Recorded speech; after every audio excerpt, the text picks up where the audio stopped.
Hi everyone, David Aragona here with a preview of one of the graded stakes on Saturday at Fairgrounds. Race 10 is the Grade 3 Mineshaft, going a mile and a 16th on the main track for older horses. A field of 9 signed on for this race, including a few that are coming out of the local prep for this, the Louisiana Stakes, run a month earlier. This race, of course, taking place on the Risen Star undercard. There is an all-stakes pick 5 sequence, and this race is part of that. Let's take a look at the field of 9 runners signed on for this Mineshaft.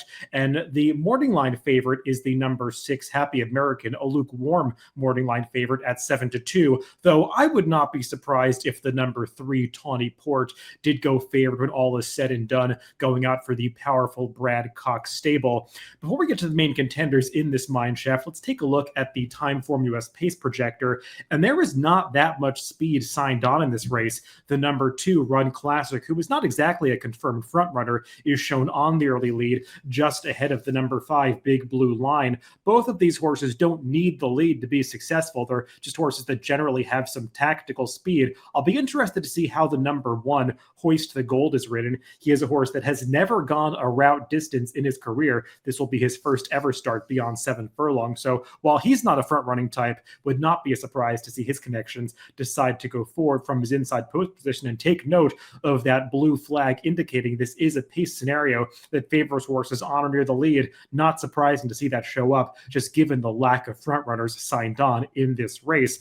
And before we also look at these contenders, let's take a look at the Timeform US finish projector. This is a new feature in Timeform US. If you check out the new version of Timeform US that just debuted in DRF mobile PPs by tapping on that Timeform US tab in your mobile pass performances. And this is the Timeform US algorithm selecting the outcome of the race based on speed figures and that pace projector. And not a big surprise to see that pace projector hold some weight here, with the number 2 Run Classic shown just edging out the number 1 Hoist the Gold, both of those horses that are expected to be forwardly placed in a race that does not feature a ton of early speed. Let's take a look at the main contenders, starting with that horse that I think might go favored in this race, the number 3 Tawny Port. And we're actually going to check out a replay of his race 2 back in the Grade 2 Jim Dandy up at Saratoga. Small field this day, and he did check in third, but Tawny Port was beaten by a couple of pretty good rivals in here in Epicenter and Zandon, who of course were the second and third place finishers in the Kentucky Derby last year. So no disgrace that Tawny Port lost to those two, checking in third here, actually finishing ahead of last year's Preakness winner early voting. So this was a stacked field of 4. He certainly held his own against those classy rivals. Tawny Port only started once after this, and that was in the Pennsylvania Derby to close out his 3-year-old campaign. Obviously, he didn't run his race that day, checking in 10th again against a pretty good field of runners. This is a horse that did earn some 120 plus Timeform US speed figures during his 3-year-old season, both in that Jim Dandy and prior to that when he was the winner of the Grade 3 Ohio Derby back in early summer. So with natural improvement from his 3-year-old to 4-year-old season, this Brad Cox trainee could prove to be pretty tough in this Mineshaft. But like I was saying, I'm not going to be surprised if this horse ends up taking a lot of money given the connections and the reputation that he had as a 3-year-old.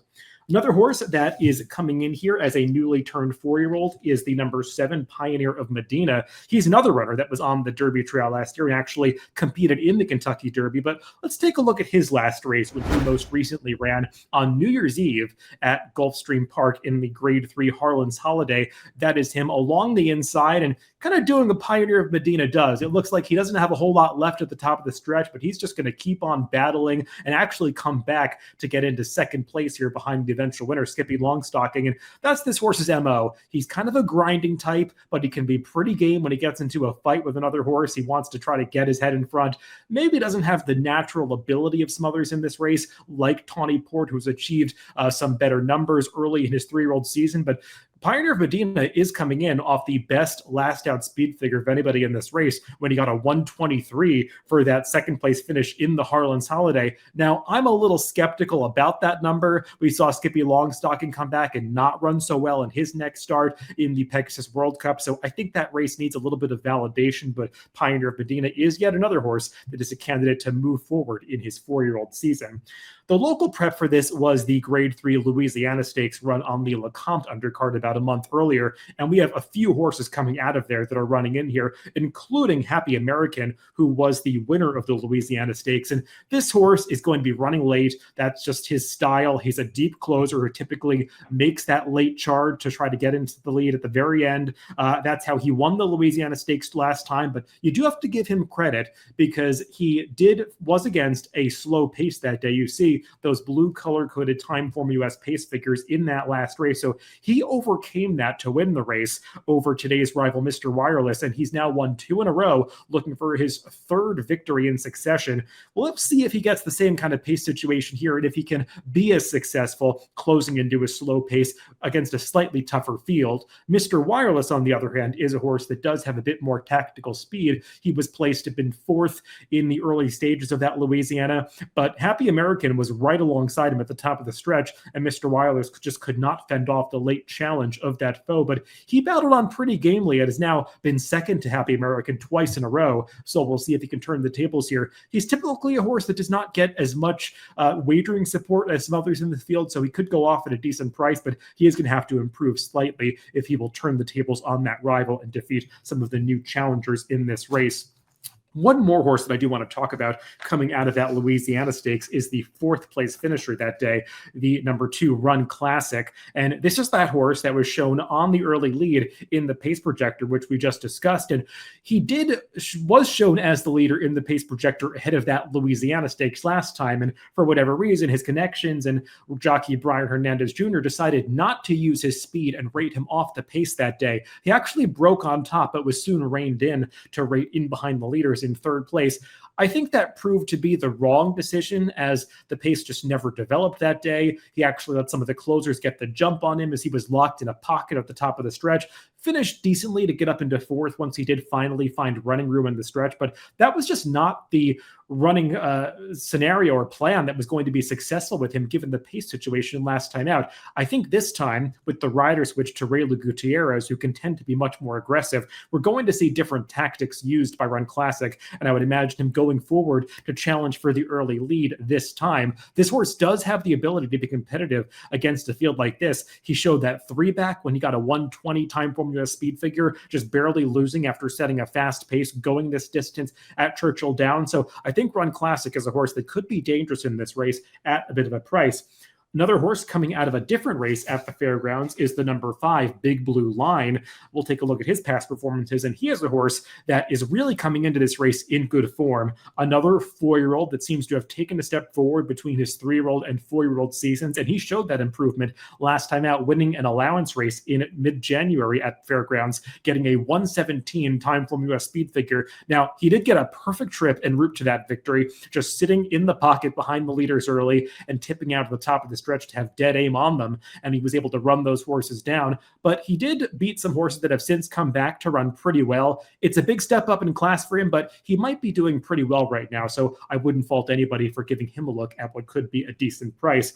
And the final horse that I want to take a look at in this Mineshaft Stakes is the number 1, Hoist the Gold, drawn down towards the inside. We'll check out his last race when he was 3rd in the Malibu Stakes out in California behind Taba and Forbidden Kingdom, 2 pretty nice horses based on the West Coast. And Hoist the Gold stays on pretty well at the end of this race to get into 3rd. He's the kind of horse that has been knocking on the door for a while. It's been quite some time since his last victory. His last win came 10 starts ago, but he's faced some good horses in recent races like Taba, Tejano Twist, Gunite, and actually Elite Power, the eventual Breeders' Cup Sprint winner, who beat him 5-back. So he's been picking up pieces against those top-level rivals, just hasn't been able to get the victory in those recent starts. He's stretching out around 2 turns for the first time. He's never raced beyond 7 furlongs, or I should say, he's only raced beyond 7 furlongs once in his career. That was a 1-turn mile race where he kind of got cooked in a tough pace as a 2-year-old. It's been a long time since he's routed since then, has never gone 2 turns before. So this will be a new challenge for Hoist the Gold, but he's certainly bred to go longer, actually by this race's namesake, Mineshaft, and there's plenty of stamina on the downside. He's out of a Tappet mare, so there is some evidence pointing to him being better going the 2-turn distance. We'll see if he can actually do it as he tries it for the first time as a 4-year-old.